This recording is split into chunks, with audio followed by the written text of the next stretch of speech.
What's up, guys? If you're not subscribed, please subscribe. Also, please smash that like button on the video and enjoy the show.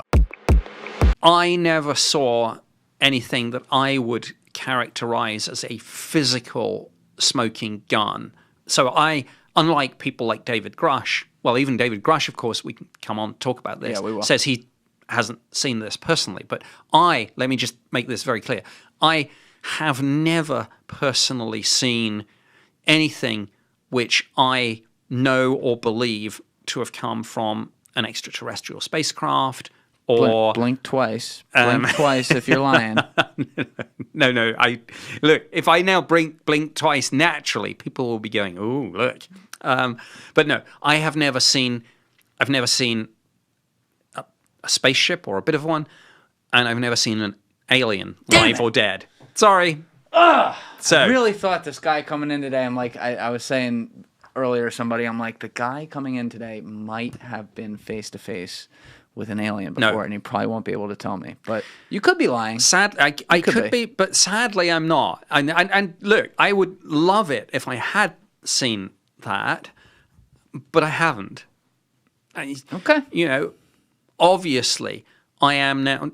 I suspect that if this is true, if we are being interacted with by either extraterrestrials or let's use the wider term to encompass other theories, whether it's time travel, demons, whatever it may be. Let's use the phrase non-human intelligences. I have never actually seen any of that. Actually, in person. But maybe if it were on a page that you read. No, nothing in.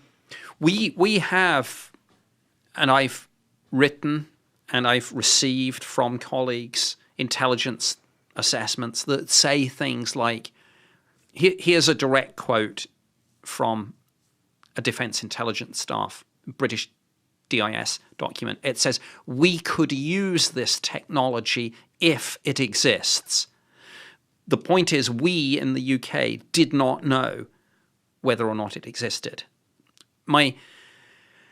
If the Americans, if the US government or elements therein know this is true, I'm pretty confident, because of my security clearance and my need to know at the time, that they didn't brief it to us in the UK, that they had this on a no-fawn level. Not for no foreign nationals, not for distribution to foreign nationals. And I can understand that. Firstly, because the nation, if this is true, the nation that first figures out how to use that technology, that's a huge advantage. Will be absolutely. But secondly, your allies may be your allies, but you know intellectually and from history that sometimes your allies are penetrated by foreign intelligence services. So everyone that you tell, you run the risk of it. You run a greater risk of it getting back to an adversary. I got a little theory about that you could speak to much better than I could, I would imagine, because you at least operated within these worlds. But the more I've talked with people who are from that world, come from intelligence, or people who have reported on it, the more I feel like underground, when we're looking at pure espionage, there are friendly encounters, but there are no friends.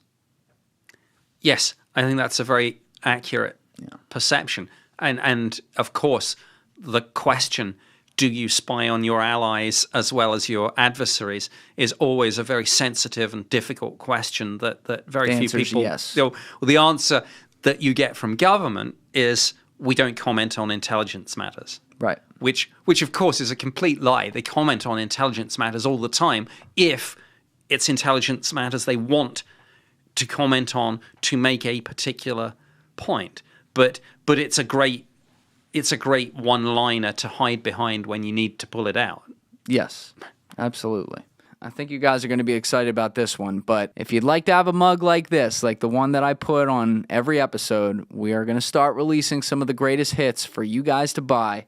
All you have to do is hit the link in the description below to pre-order your mugs now, and also know that there's some new merch that's going to be coming within a month or two. We are designing all of it now. Very excited to share it with you. So make sure you go pre-order that, and also sign up for our newsletter, which you can find in that same link. Alessi, you were telling me you had just pulled up an article of one of the guys who was in the event in Britain. How do you say it again? Rendlesham. Rendlesham. I always want to say Ramblesham.